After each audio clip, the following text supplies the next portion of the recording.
The Chicago Bulls have another big matchup tonight as they face the Toronto Raptors for a tiebreaker that could become important considering how tight the Eastern Conference standings are. We're going to talk about all that, plus how the Bulls have improved since the acquisition of Pat Bev, right after this.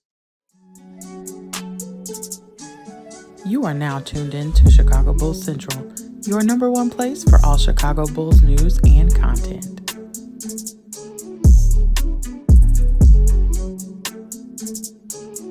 All right, Bulls fans, welcome to another episode of Chicago Bulls Central. I'm the host here, Haize. You guys can follow me right off the top at CEO Haize. And so, the Chicago Bulls are going to Toronto to face the Raptors for their third matchup, and this is a matchup that's going to determine who owns that tiebreaker. And the reason why the tiebreaker is important because, as you guys know, the Toronto Raptors are one of the teams above the Chicago Bulls in the race for a play-in spot or hopefully a playoff spot, depending on how well the Bulls can play over this back half of the season. But it's going to be highly important for the Bulls to own that tiebreaker. They already now have tied that series with the Washington Wizards at 2-2. If they can also own the tiebreaker outright 2-1 over the Toronto Raptors, it's going to help if things get tight and will remain tight in that Eastern Conference playoff race towards the end of the season. So we already know Goran Dragic and Javonte Green are going to be out for at least the next two games as they did not even travel with the team. The Raptors are basically fully healthy. They are missing Otto Porter Jr., but for the most part, they are fully healthy. And this is going to be a matchup in which we're going to get to see if this new look Chicago Bulls team is real, right? And how well does that Alex Caruso starting at the 4 really hold up against longer lineups? When you look at the Toronto Raptors, they have one of the longest set of wingspans throughout their whole roster of anyone. And keep in mind, they are now bringing Jakob Poeltl off the bench, right? He's backing up Pascal Siakam. So basically what that means is they're going to be able to keep up the pressure down low for the entirety of the game. How do Nikola Vucevic and Andre Drummond really combat that? And how do they stack up against a lineup that is going to be formidable, right? And so the Bulls have to continue that brand of defense that we've seen from them. They have to keep up the efficiency. This Toronto Raptors team is going to be a team that does try to force the Bulls to get those sloppy turnovers like they did in their one victory against the Bulls so far this season. If the Bulls can hold on to the ball, if they can shoot the ball efficiently, at least from the 2-point range, let's hope we can get an actual night of efficient 3-point shooting as well, then the Bulls can definitely be in this game. Now, you guys know I'm not predicting Bulls wins or losses anymore. That's just not where I am in the season right now. But with that being, with all that into consideration, the Bulls have to be locked the hell in. This is not any excuse. This is not any if, ands, or but. The way they have to be locked in defensively for this Toronto Raptors team, they're going to have to come out with a concerted effort. They're going to have to move the ball around, and that also creates that opportunity for the Bulls to get turnovers, not force turnovers, but for them to turn the ball over. So, the Bulls have to move the ball. You have to try to attack the Toronto Raptors before they can set up defensively, because once they set up defensively with the length that is on that team, it gets hard. It gets hard for DeMar DeRozan in the mid-range as well, right? And so this is going to be a game where it's going to be interesting to see how DeMar really operates here. Is it this game that he tries to force it? Is it a game where he lets the offense come to him? Is it a game where he facilitates a little bit more and moves the ball and allows a Nikola Vucevic, a Zach LaVine, hopefully our role players are also hitting their open shots? That's going to be important to watch out early in this game is how Billy Donovan has drawn up the scheme to attack the length of the Toronto Raptors. We saw in our second game against the Raptors that we attacked their defense pretty well. We came in with the game plan. We executed that game plan, and that was up until this recent play by the Chicago Bulls. That was actually one of the best games that I can say that Billy Donovan coached this season was that second game against the Toronto Raptors, because you could just see the concerned and focused effort to attack that defense before it's set up. They're going to have to keep that going now, and this is a team that got even more dangerous, like I said, with the acquisition of Jakob Poeltl. And how does that affect Vooch? This is really a game in which Nikola Vucevic and DeMar DeRozan could really have a tough go at it. So having the efficient offense from Zach LaVine is going to be that much more important in this game if the Bulls can lock in those ways. So we're definitely looking for that from this team. And so Zach is going to have to shoulder a lot of the load as far as making sure that he plays efficiently, right? Don't take the bad early in the shot clock, shot 3-pointers and things like that. Go through your offense, go through the progressions, but let's not abstain the role players as well. We did not get a good game from our bench last game. After a pretty good game from the bench from the against the Brooklyn Nets, we're going to need to see this bench. Ayo Dosunmu, Kobe White, Patrick Williams coming off the bench with Andre Drummond on top of that. We're going to have to see them play focus, go through their offense, push the pace when they can.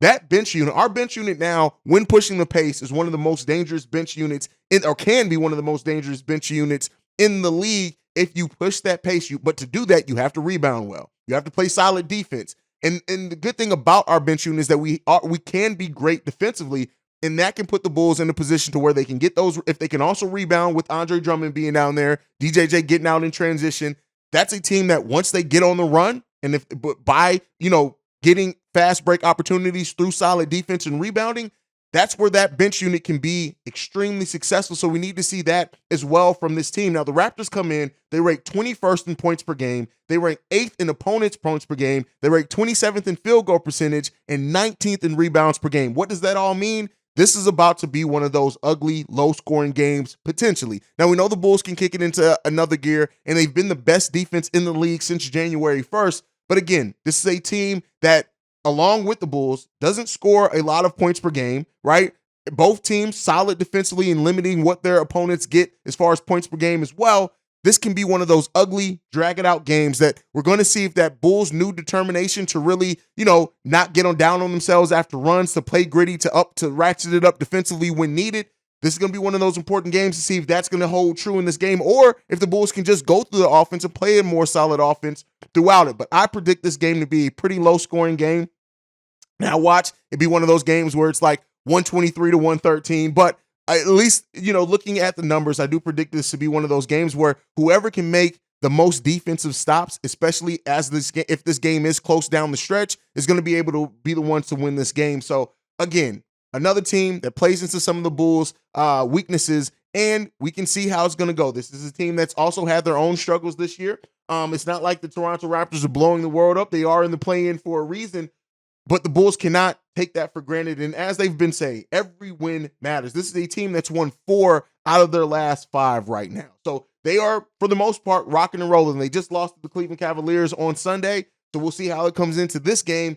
But again, the Bulls cannot overlook. They cannot take this for granted. And they're going to have to execute damn near perfectly against the Toronto Raptors. So let me know what you guys think on that game down below. But I also wanted to talk about, we talk so often about how the Bulls have looked better in these 2 games since the All-Star break. Still a very small sample size, and I want to be clear here. I need to see more and this done longer for the Chicago Bulls before I'm willing to say that this is just how this team is going to play for the rest of the season. But how have they improved since the Pat Bev signing? And the first way, elite defensive play. This team has been elite defensively, and I know that the defensive numbers have been better since the turn of the calendar in January 1st, but just to look at this team and the way that they've been playing here since the All-Star break, it really has reminded you on how good this team can be defensively, even though in the starting lineup we don't have the best one-on-one defenders. And that really comes through Pat Bev and Alex Caruso being out there on the court. We know that the ball moves a little bit better with them on offense as well, but their communication defensively and having 2 players like that can communicate at that level defensively has put the Bulls in looking like a team that just can go to that second gear defensively and plays with a little bit more heart, plays with a little bit more determination. And yes, a lot of that can be laid at the feet of Pat Bev, but also, listen, it does take for the other players to execute. And listen, it could have been very easy for these players to try to tune out Pat Bev. They have not. And so they have to keep up that elite defensive play, but that is one of the biggest reasons why this team looks different. So, albeit in 2 games so far, but that is why they look considerably different in that time. Number 2 reason, Zach LaVine has just been back to looking like an elite offensive player. The efficiency from Zach LaVine over these last 2 games is how we need Zach LaVine to play night in and night out. He's not always going to have the 30, 35 scoring outputs, but when Zach LaVine scores the ball efficiently and scores more points on less shots, that opens up the opportunities for other players. That means teams are going to have to double him, which they still do sometimes anyway, but they're going to have to make sure and then try to keep the ball out of Zach LaVine's hands. Now it's up for the other players on the team once those teams make those adjustments to make sure they hit shots, but that is where DeMar DeRozan comes in at. DeMar DeRozan's elite ability to get big shots in fourth quarters and to be elite and clutch down the stretch, it makes it difficult to try to double or keep the ball out of Zach LaVine's hand, because then you have a killer in DeMar DeRozan. And with DeMar passing the ball a little bit more, and again, it has to come with the other players opening the shots, The combination of Zach LaVine being an efficient offensive player and an elite efficient offensive player to DeMar DeRozan and what he's able to do in the clutch, it makes the Chicago Bulls that much more of a tough team to beat. Then on top of that, the team responding better to adversity when other teams go on runs. We've seen it. The last game, the Wizards went on a run where they briefly took the lead in both the second and the third quarters. Usually when that happens to the Chicago Bulls, you see their body language change. You see them get down on themselves. You see them pressing the issue offensively, taking bad shots, and not responding to that adversity very well. What we're seeing over at least these two games is the Bulls respond by still going through their offense, giving the effort defensively, right? They are not getting down on themselves when other teams go on runs, when other teams take leads, and that has played into the Chicago Bulls just being a much better team down the stretch of this part of the season so far. Let's hope that continues. If the Bulls continue these three things: elite defensive play, efficient and elite Zach LaVine, at least offensively, and the team responding to adversity and runs much better than what they have at other parts in the season, this can, just those things alone, right? On top of rebounding better, on top of not turning the ball over, on top of all those things happening, if that happens and the Bulls can continue that, then yes, we're looking at a team that is going to be a play-in team and can very well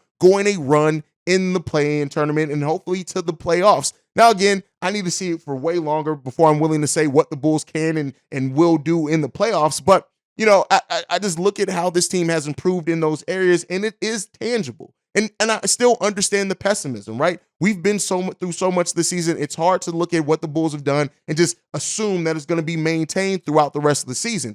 But at least the signs are there of what they're doing. And like I said before, the things that the Bulls are doing in this 2-game stretch are very sustainable things. It's just, will they sustain it, right? Will they keep that up? That is the biggest question facing the Chicago Bulls team right now. And we'll see. We'll get our answers on if they can continue to do that here for the rest of the remaining games. We got 21 games left.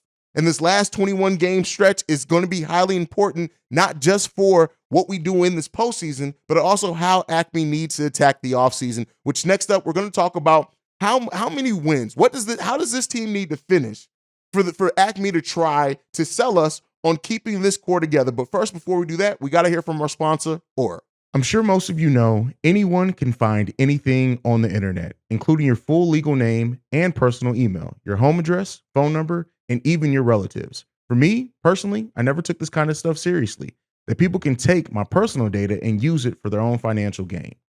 Well, in 2019, I got my identity stolen, including my social security number and credit card information, and it was a total nightmare getting it all sorted out. From recouping loans that were taken out in my name and shopping sprees on my credit card, there are some really bad people out there, and it's sad to say, but it's true. Do a Google search for your personal information or someone you know and see if a people search site shows up. The information is easily accessible because of data brokers who profit by selling your information to robocallers, telemarketers, spammers, and anyone else that wants to learn more about you. And so for me, protecting my and my family's personal data and information is at the utmost importance because of the terrible experience I had 4 years ago. That's why I'm excited to tell you about today's sponsor, Aura. Aura will identify data brokers that are exposing your information and automatically submit opt-out requests on your behalf.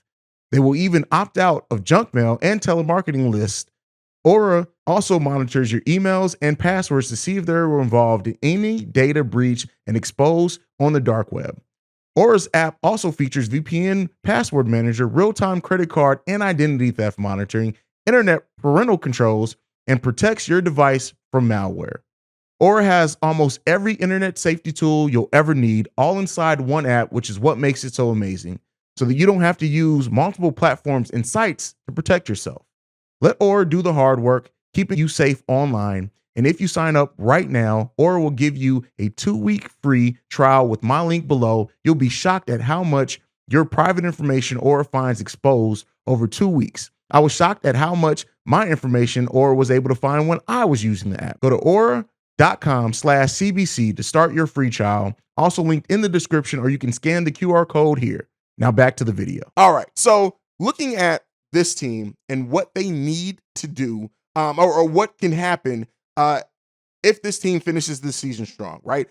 How strong does this team need to look for AK to try to sell us, sell himself, sell ownership, sell whoever on keeping most of this core together.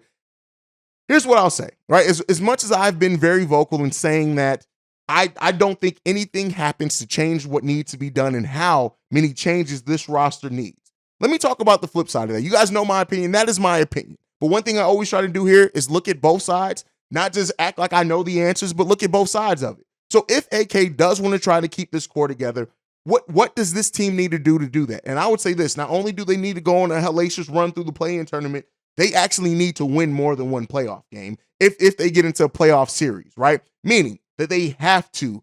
In my opinion, if this team looks good and pushes a top-seeded team to at least a 7-game series and looks formidable in that time, I would say this, similar to what the Chicago Bulls did Derrick Rose's rookie year against the Boston Celtics.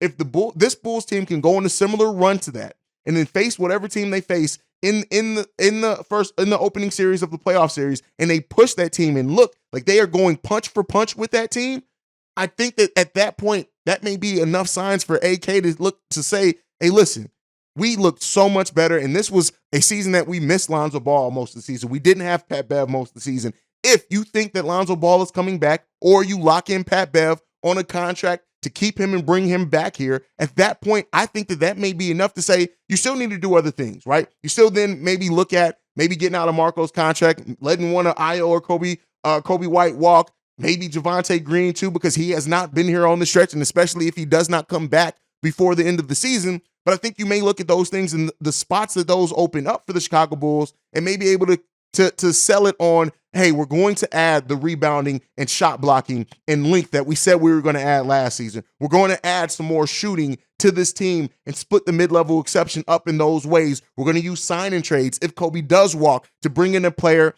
or a pick or something that is something that we actually want in an asset for us. Keep in mind, too, the one thing that I will give AK credit for, when we signed Lonzo Ball, when we signed DeMar DeRozan, those were both signings and acquisitions at a time where the Chicago Bulls technically did not have any cap space. We know ownership limits us to not being able to go into the luxury tax, so that is basically a hard cap for the Chicago Bulls. But I do think that if that does happen, and this comes, MC Season has asked this question, I think Ultimate Rage has asked it as well, and I wanted to pay respects to that and those supporters of the channel by talking about that from that perspective. I think if this team can go on a great run, and God forbid, if this team goes and gets into the second round, considering how this season worked out, then AK is absolutely going to try to sell us on continuity. For the most part, again, with making minor acquisitions, I still do think either way we need to rejigger some things, and there are some players that just won't come back.